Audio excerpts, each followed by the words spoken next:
Hi Sven. ESTIA is one of the 15 instruments at the European Spallation Source and designed as a vertical reflectometer for very small samples. Can you briefly explain what that means? Yes, absolutely. So, as you said, our specialty is to measure very small samples. And there you face basically two challenges. One is to get the neutron to the right position, and the other one is also to basically only measure with the neutrons or with the wavelength, with the energy of the neutrons that you want to measure in order to minimize the background. And our instrument offers, from my point of view, an outstanding solution to those problems. So when we look at the schematics and we get a little overview over the schematics, then you can see on the very left side the neutron source. You can see the moderator section, so basically that's the most inner steel insert of this whole facility. Then you see a section which we call in-bunker components section.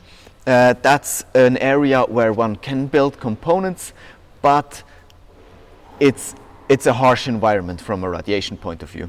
We have a bunker wall, and outside of the bunker wall we have basically a free area where we can build our instrument and where we can be creative. So basically this is the situation that we face. What we did is we built some sort of 3 elliptical guides subsequently.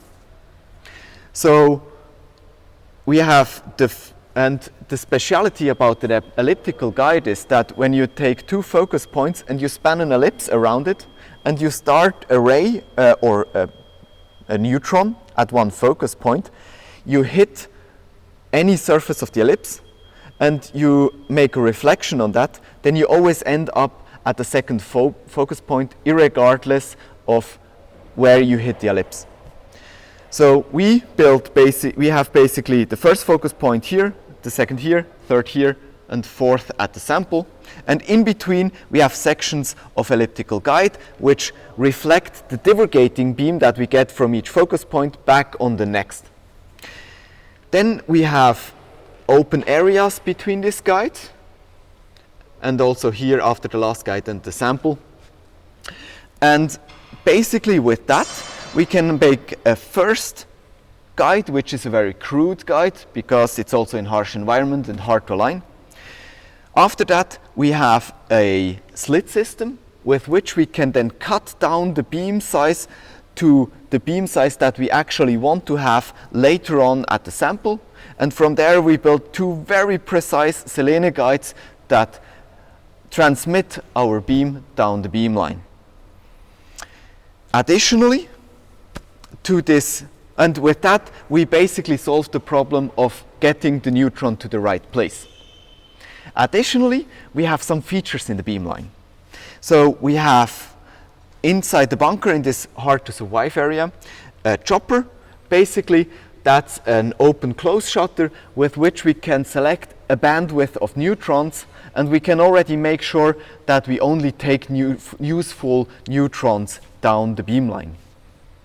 That's basically one item to control, we want to get the right neutrons. The second way with which we control this getting the right neutron down the beam line is that we basically have a slalom that we make from the beginning, from the neutron source to the sample.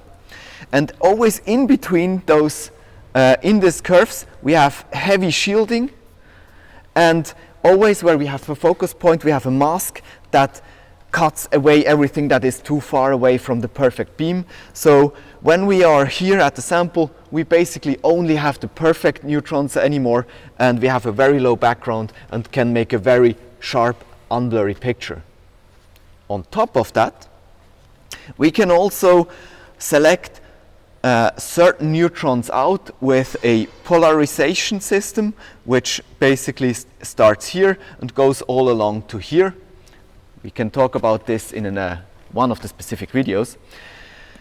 And that then allows us to make a wide range of experiments with a very small beam at the sample with only the neutrons that we want, and from the sample we can then we have then basically a detector attached to the sample which can swing over a wide range. We can measure a very wide range of signals with this kind of detector, and basically with that we have an instrument that can measure the small sample with a very clear resolution. Thank you. Thanks a lot.